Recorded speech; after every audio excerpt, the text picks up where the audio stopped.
बिस्मिल्लाहिर्रहमानिर्रहीम। अस्सलाम वालेकुम। कैसे हैं मेरे व्यूवर्स? उम्मीद है आप सब खैरियत से होंगे। जहाँ रहें खुश रहें। आज ऐश कॉर्नर में जो रेसिपी बनने जा रही है वो है नान खताई। बग़ैर अवन के बहुत ही खस्ता नान खताई हम तैयार करेंगे, और वो भी बिल्कुल थोड़े से इंग्रेडिएंट से। तो मज़ेदार नान खताई बनाने के लिए हम अपनी वीडियो को स्टार्ट करते हैं। लेकिन वीडियो को शुरू करने से पहले जिन्होंने मेरे चैनल को सब्सक्राइब नहीं किया वो मेरे चैनल को सब्सक्राइब कर दें और बेल आइकन को प्रेस कर दें, ताकि हर नई वीडियो का नोटिफिकेशन आप तक लाजमी पहुंचे। तो रेसिपी को स्टार्ट कर लेते हैं और अपनी नान खताई के इंग्रेडिएंट्स देख लेते हैं। चीनी ली है 1 कप। मैंने जो रेगुलर चीनी जो यूज़ करते हैं उसे ग्राइंडर में डाल के ग्राइंड कर लिया है। मैदा है 1 कप भर के लिया है, इसे छान लीजिएगा। बेसन है 2 चम्मच भर के लिया है। घी लिया है 1 कप से थोड़ा सा कम है। ये रेगुलर घी मैं इस्तेमाल कर रही हूँ, आप चाहें तो देसी घी भी इस्तेमाल कर सकते हैं। इलायची पाउडर लिया है 1/2 टीस्पून। बेकिंग सोडा लिया है 1/4 टीस्पून। 1 अंडे की जर्दी ली है और थोड़े से ड्राई फ्रूट्स लिए हैं ऊपर गार्निशिंग के लिए। आप कोई भी ड्राई फ्रूट्स यूज़ कर सकते हैं। यहाँ पर मैंने सिर्फ बादाम और पिस्ते लिए हैं। तो सबसे पहले एक बाउल में हम घी डालेंगे। घी आपका रूम टेम्परेचर पर होना चाहिए। आप देसी घी भी इस्तेमाल कर सकते हैं, उससे और ज़्यादा मज़े की नान खताई तैयार होंगी। साथ ही इसमें मैं कैस्टर शुगर ऐड कर दूंगी 1 कप। इन दोनों चीज़ों को हम अच्छे से ब्लेंड कर लेंगे बीटर की हेल्प से। अगर आपके पास बीटर नहीं है तो आप हाथ से या विस्क की हेल्प से भी इसको मिक्स कर सकते हैं। इसको इतनी मिक्सिंग करनी है कि दोनों जो हैं वो अच्छी तरह से यकजान हो जाएं।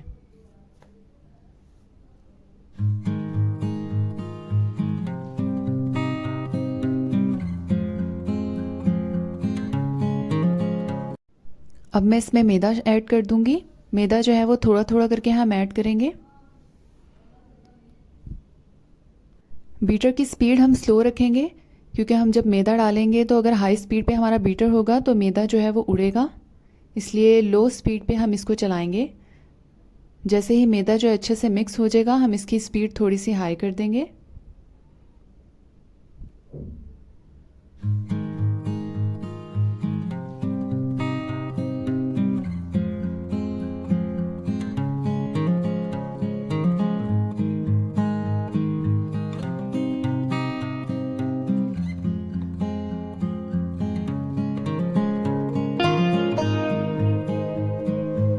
मैदे को अच्छे से मैंने मिक्स कर लिया है। अब हम इसमें बेसन शामिल कर देंगे और इसको भी अच्छे से हम मिक्स कर लेंगे। साथ ही इसमें बेकिंग सोडा और इलायची पाउडर भी ऐड कर देंगे। बस हम इसे 1 से 2 मिनट बीट करेंगे। तो यहाँ पर हमारी जो डो है नान खताई की वो तैयार हो चुकी है। हम इसे तकरीबन आधे घंटे के लिए रेस्ट देंगे, इसको फ्रिज में रख देंगे। यहाँ पर मैंने एक पतीला लिया है, इसे हम प्री हीट करेंगे। आपके पास अगर स्टैंड हो तो आप इसमें वो रख दें या कोई मोल्ड रख दें।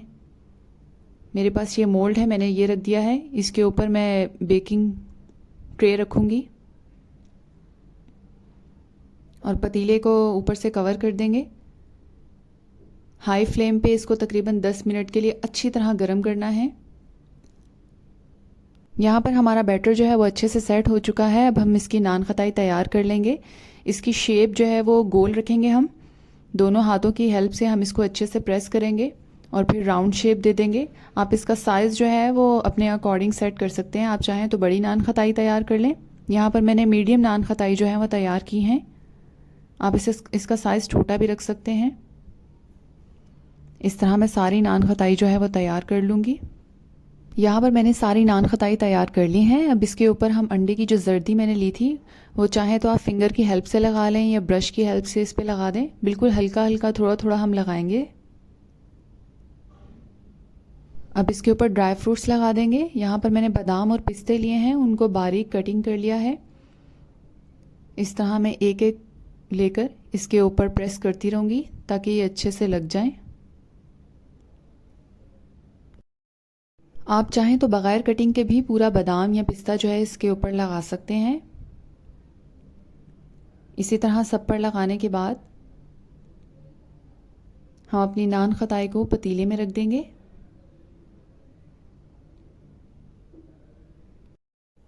यहाँ पर मैंने सारे ड्राई फ्रूट्स जो हैं वो इसके ऊपर लगा दिए हैं। पतीला हमारा फुल गर्म हो चुका है। अब अपनी नान खताई को पतीले में रख देंगे और ऊपर से कवर कर देंगे तकरीबन 40 मिनट्स के लिए। और जो फ्लेम है वो बिल्कुल स्लो कर देंगे, बिल्कुल दम वाली जो आंच होती है वो रखेंगे हम तकरीबन 40 मिनट्स के लिए। यहाँ पर 40 मिनट हो चुके हैं। नान खताई जो है वो हमारी तैयार हो चुकी है। बहुत ही अच्छी खुशबू आ रही है। इसको अगर हम उठा के देखेंगे नीचे से तो ये बिल्कुल ब्राउन हो जानी चाहिए नीचे से, और ऊपर से इसका कलर ऐसे ही रहना चाहिए। तो हम इसे बाहर निकाल लेंगे।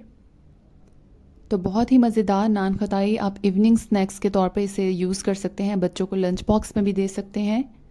शाम की चाय के साथ एंजॉय करें इसको। तो रेसिपी को ट्राई ज़रूर कीजिएगा। वीडियो पसंद आई हो तो इसे लाइक, शेयर और कमेंट कर दीजिएगा।